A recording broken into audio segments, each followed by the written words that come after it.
Hi, my name is Farhan, and the movie I decided to do was Spider-Man 3, which was made in 2007.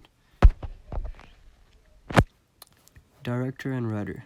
Spider-Man 3 was released in 2007. It was directed by Sam Raimi and was written by Grant Curtis. Plot and key characters.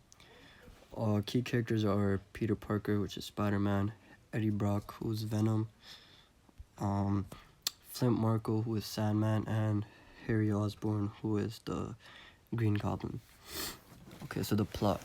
As things start to feel normal between Peter Parker and Mary Jane's relationship, Harry Osborn, who is the son of Norman Osborn, decides to attack Spider-Man as he finds out Peter Parker's true identity as Spider-Man. Harry later then decides to threaten Mary Jane and tells her to break up with Peter or else he would kill Peter himself. This causes Peter and Mary Jane to separate. Throughout the separation, Peter gets a symbiote attached to him, making his suit black and changing Peter's personality into an evil Spider-Man. Peter must overcome the suit's influence and help the city as New York is in danger from the two villains, Venom and Sandman. The Psychoanalytic Lens is a personality theory which is based on forces that are controlled by the conscious and the rational thought. The psychological mechanisms: fixation, manifest, and latent. The film Spider-Man 3 can be explained effectively by using two of the psychological mechanisms. Using fixation can be portrayed when the movie shows us how Peter's emotions are kind of all over the place. His relationship with Mary Jane has not been the greatest since he can't give her much time as he is busy saving the city. Also, his relationship with his best friend is not good because Harry believes Spider-Man is the one responsible for his father's death. However, despite all these feelings and emotions, Peter still learns to outgrow these problems by trying to be there for Mary Jane when she needs him, while also trying to convince Harry that it was not his fault.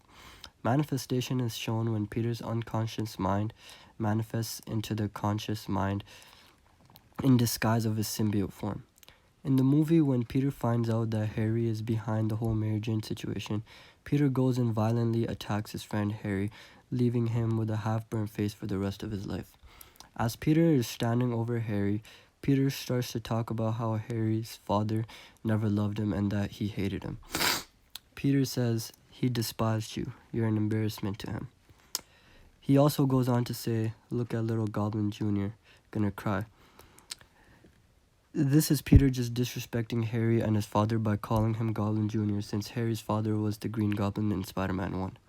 We know Spider-Man could never do such a thing when he is in his conscious mind, though he is being controlled by the symbiote causing him to act this way.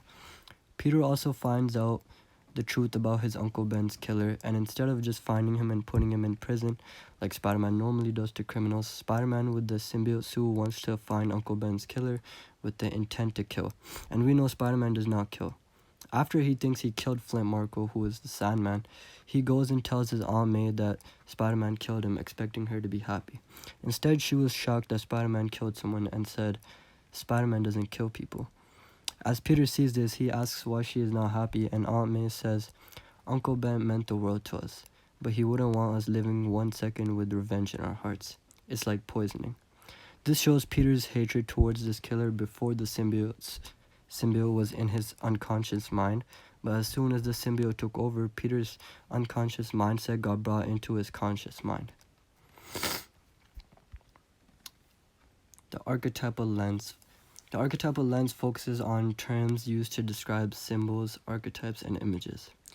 The three archetypes either were hero archetype, symbol archetype, scapegoat archetype. The hero archetype. Spider-Man is known to be New York's greatest superhero. The hero archetype is portrayed when Spider-Man rescues everyone in the building that gets damaged by a huge crane. The more heroic part of the scene is when Gwen Stacy actually ends up falling from the half-broken building and Spider-Man ends up rescuing her. Also near the end of the movie, Spider-Man teams up with his friend Harry to save Mary Jane and the entire New York City from Venom and the Sandman. Symbol archetype. The symbol archetype is portrayed when Peter gets attached to the symbiote suit. He also tends to change up his looks. Before the symbiote suit, he looks like a normal high school graduate who dresses casually. However, after he is attached with the symbiote suit, he tends to go for more of the menacing look by keeping his hair all the way down and wearing mainly all black clothes, as his new Spider-Man suit is also black. Scapegoat archetype. The scapegoat archetype is portrayed when Harry starts to blame Peter for things he is not guilty for. Harry believes that Spider-Man is the killer of his father, Norman Osborn, who was the Green Goblin in the first movie. This is because Spider-Man was the only person there when his father died.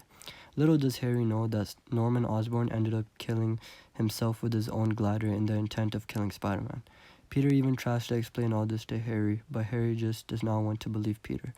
In the beginning of the movie, when Harry attacks Peter, Peter says, "I didn't kill your father. He was trying to kill me. He killed himself."